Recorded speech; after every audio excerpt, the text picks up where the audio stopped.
قرآن کریم کې د انفاق فی سبیل الله مضمون چې کله راغی انفاق فی سبیل الله نو صحابه کرام رال د رسول الله نه تاسو کو د الله رسول ماذا ينفقون دا خلک څه شي خرج کوي الله مونږ ته وي خرج کوي څومره ورکو څه شي خرج يسالونك ماذا ينفقون تاسو دمه کې څه شي خرج کوي الله رب العالمین جواب راولي قل العفو قل اے پیغمبر د خلکو د اعلان وکا العفو استانه چې کوم زیاتی دي کنه خپل نه د تن جامې مراله خپل خلې نوړې مور کو چاله العفو استاد د ضرورت نه چې کوم زیاتی دي او تا په بینک کې خو دي او ته چې دا به نورم زیات شي نورم زیات شي نورم زیات شي داغه نه ورکا ورلا داغه نه ولا ورکا قل العفو یا ما خام د خوراک پخ کړه دی ظاهر خبر ده چې کوم سړی مالدار دی نو هغه دومره خوراک پخې چې هغه کله ماښام خوراک وکړي سملی نو سهار پورې بیا خوراک پاتې کېږي دقه زیاتي خوراک راواله او په دې چم کې په دې ګاون کې په دې غریب هغې لیولېږه ماښام دې نه ده لګلی سهار راپاسې دی ګاون کرې ولېږه وې دا بېګا زموږ که پاتې شي او تاسو خپل ماشومانو له ګرم کوي ویې خورئ پې دقه طریقه ده ځان له دې بوټان په 5000 باندې او په 6000 باندې واغستل نو بل له په 6000 ماله بل ستانه هغه توقعات نه ساتي نو هغه پکې بیا د 2000 روپو د 2500 بوټان والا ځان دې صادر اغستره په 12000 په 10000 باندې نو بل په 12000 په 10000 باندې صادر ماخلا هغه د 3000 د 4000 والا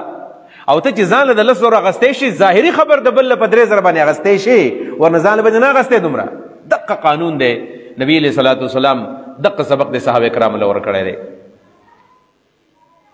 مشهور واقع د سیرت په کتابونو کې راغلی دا والله اعلم چې داغه سندي حیثیت بسنګي خو یو واقع راغلی دا سیرت په کتابونو کې چې ورځي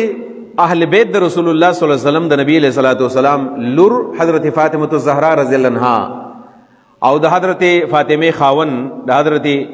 محمد مصطفی زم حضرت علی رضی الله تعالی عنہ چې د نبی علیہ السلام لور د زمه ده روزه نیولې وا نفلی روزه نیولې وا چې کله ما خام شو او د افطاری دا ټیم دی د افطاری ټیم چې کله راغې او دی کله دا دسترخوان ځان ته خور کو په دې باندې ځان ته دا روټۍ موټۍ کې خودله په دې دوران کې دروازې له څوک راغی او آواز یې وکړو د الله په نوم باندې بچی مې وږي دي زنار نه هوري ما د الله په نوم راله سره کوي حضرت علی رضی الله عنه ته خپل لوګي احساس ته چې زه وږی ما دقه احساس د دې بل سړي د ځکه زما دروازې له راغلی دی نو خادم ته ویل چې زما د روټۍ والا او دا ولا ورکا زه به د فاطمه سره خوراک وکما نو کله چې حضرت علی رضی الله عنه د خپل روټۍ دی خپل غلام لور کړل واغه دا روټۍ واغستله او دا کله دی دروازې لوړی نو حضرت فاطمه و چې زما د خاون صدقه وکړم زه ولې نه کومه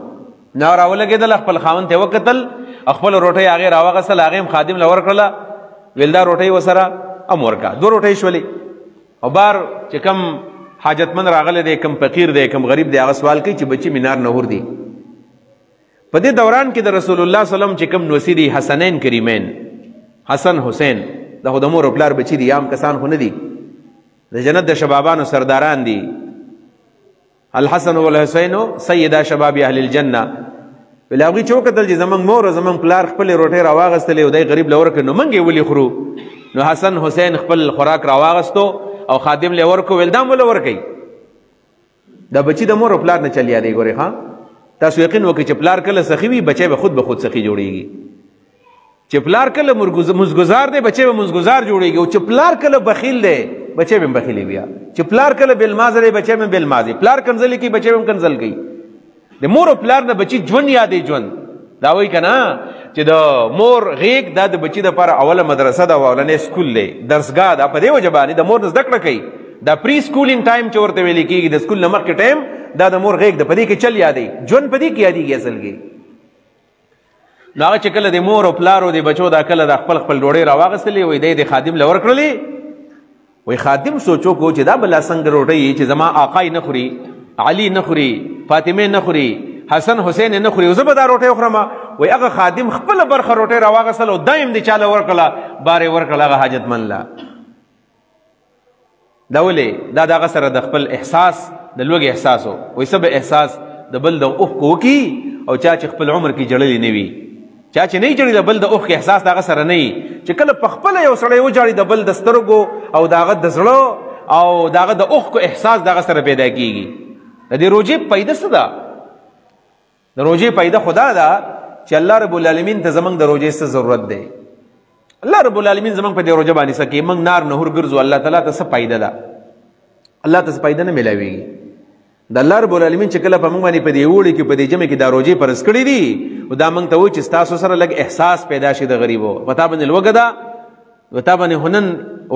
لوګدا یا نن میاش د باندې لوګدا ستا په شان ډېر خلک دی هغه په کلونو کلمای وګي دي دغه د لوګي احساس ته وګي دا ته تګې شولې نو چې تاسو د بل د تند احساس پیدا شونه په دې وجبانه الله رب العالمین په شریعت کې روزه فرض کړی دا په دې وجبانه عزتمندو صہیب رضی اللہ تعالی عنہ فرمائی صحیح مسلم کی دا حدیث مبارک موجود دے کہ نبی علیہ السلام ویلو عجبا لامر المؤمن ان امره كله له خیر. مسلمان دی معاملے ته پس خیدل پکار دی مسلمان هم سا عجیب معاملہ دا و ان امره كله له خیر ټول کارونه د خیر او خیر دی. مسلمان هر کار د خیر دی هر کار د خیر دی. او بیا نبی علیہ السلام وی څنګه د خیر دی ان اصابته سراء فشكر كان خيرا له وان اصابته ضراء فصبر كان خيرا له. که خوشحالی و تورسیدله او په دې خوشحالی باندې شکر ویستو نو دام ورله خیر دی او که غم و تورسیدو د په صبر کو دام ورله خیر دی. هر کار کې د مسلمان خیر او خیر دی. دغه زمونږ د معاملې جزمندو د دې جمعې د ورځې راللې سخت یخني ده. حقیقت دا د سخت یخني ده شدید یخني ده. دا جمع دا موت تعالی دا سبق راکئی چې کله زمنګ یخنی کیږي او دا احساس وکا چې ستا په دې چم گاون کې داسې څوک بوي غریب به یخنی به کیږي وس به نه کیږي د خپل بچو په شان ولا کنه شي اغسته دا غینه کمزوري صورت والا ولا د چا صادر نشه صادر غم ولا وکا د چا پیزار نشه پیزار غم ولا وکا د چا د روټي وسنه کیږي د روټي غم ولا وکا د چا د لرګو وسنه کیږي د لرګو غم ولا وکا د چا د ګیس غم نه کیږي د ګیس غم ولا وکا. دا زما واست امتحان روان دي عزت مندو. الحمدلله زموږ په دې معاشره کې دا خو نشته دا نیم چې نشته څوک نه کوي الحمدلله شته دی بلکې داسې زموږ د توقعاتو ډېر خلک په دې معاشره کې موجود دي. دغه خلکو تحسین مګه که بنیادی تور باندې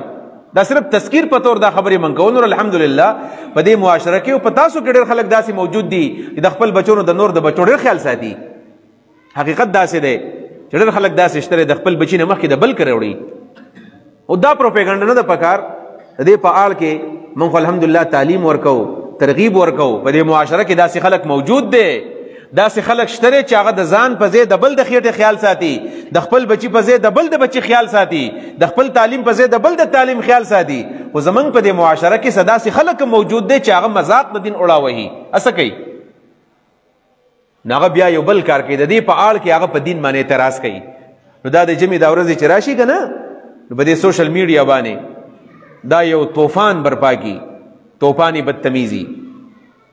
او دا ځای په ځای باندې به دا بکواس بکوي د شریعت خلاف د دین خلاف د قرآن خلاف. هغه وایي ته چې دا په مخه عمرې له روانې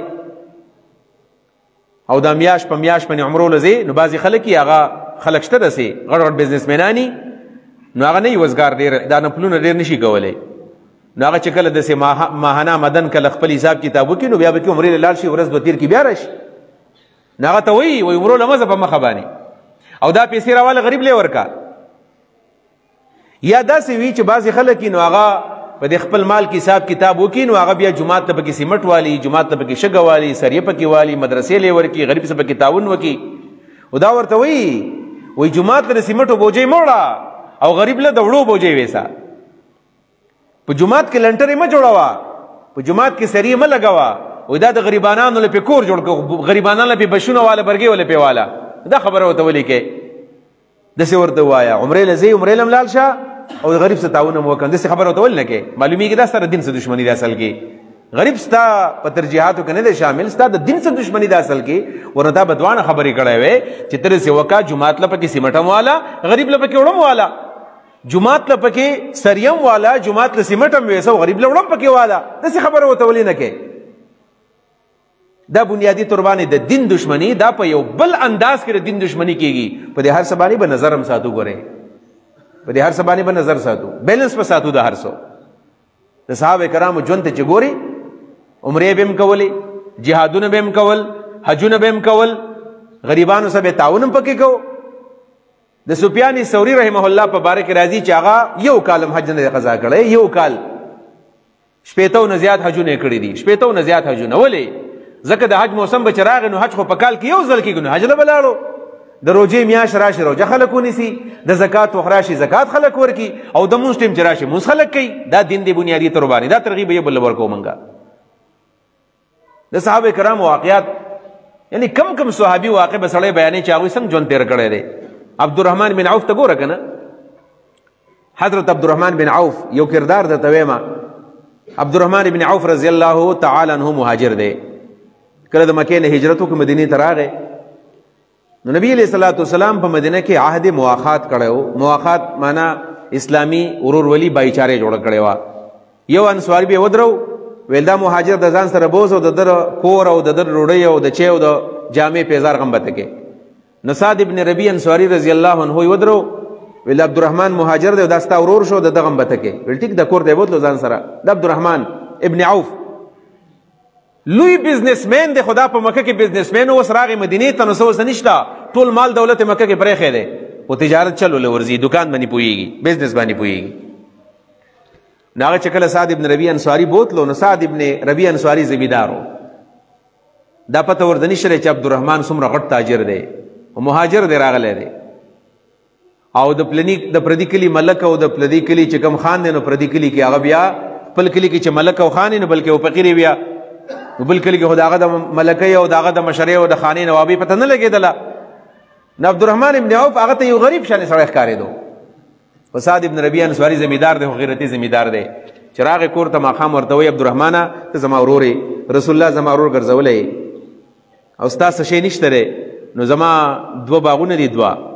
یو باغ به ستا شي یو به زما شي، د یو خدمت ته کوه د هغې مدن ستا، د یو به زه کوم د هغې مدن زما. زمیندار و که نه، اوس هم زمیندار و،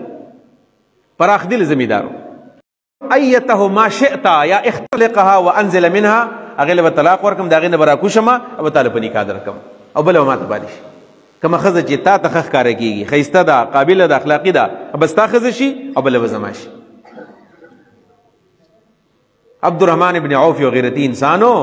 هغه داسې نه و چې بس ما ته پرې میلاو شوله، اوس به د ښځې سره به واده وکړم او باغ به م ترې والم، داسې نه. هغه ورته وایي چې نه جینه، بارک الله فی مالک و اهلک، الله دې په مال کې برکت واچو، الله دې په دې بال بچ کې برکت واچوه. ورته ویل دلنی علی السوق، ما ته بازار راوښایه، ما ته چل راځي چې سړی اخیستل څنګه کوي او خرڅول څنګه کوي. بزنسمین یم، تاجر یم، ما ته چل راځي، بازار راته راوښایه. او بازار ته چې لاړو، په بازار کې په قرض باندې څه شی ځان له واغستو او په بازار کې خرڅ کو. ماښام چې راتلو وایي ډېرې پیسې ګټلې وې، راغی او سعد ابن ربیع ته وایي چې هو دا نیمې ستا شولې نیمې زما شولې، دا ورولي هغه جوړه کړله. خو دا عبدالرحمن ابن عوف چې کله د نبي علیه صلات وسلام د ژوند اخره غزا وه او د تبوک جنگ کله و، نبي علیه صلات وسلام صحابو ته ویلو چې ګورئ جنگ ډېر خطرناک دی. د تبوک چې کوم خلک دی هغه ډېر زیات سوپر پاور د هغه زمانې و، دشمن ډېر چالاک دی، ډېر تکړه دی، تعداد هم ډېر زیات دی، طاقت هم ډېر زیات دی، سفر هم ډېر زیات اوږد دی، لہذا چنده وکئ. نو په چنده کې عمر فاروق د کور نیم مال راوړو، عمر فاروق د کور نیم مال راوړو، او ابو بکر صدیق د کور ټول مال راوړو، او حضرت عثمان رضی الله تعالی عنه 300 اوخان د غلې نه ډک راوړل. اما او تا چې په اعتراض کو که نه چې د جومات له مړو غریب له م ورکړل، دی چاله ورکول، چاله راوړل. او په دې دوران کې ابو عقیل په نوم باندې یو صحابي دی، هغه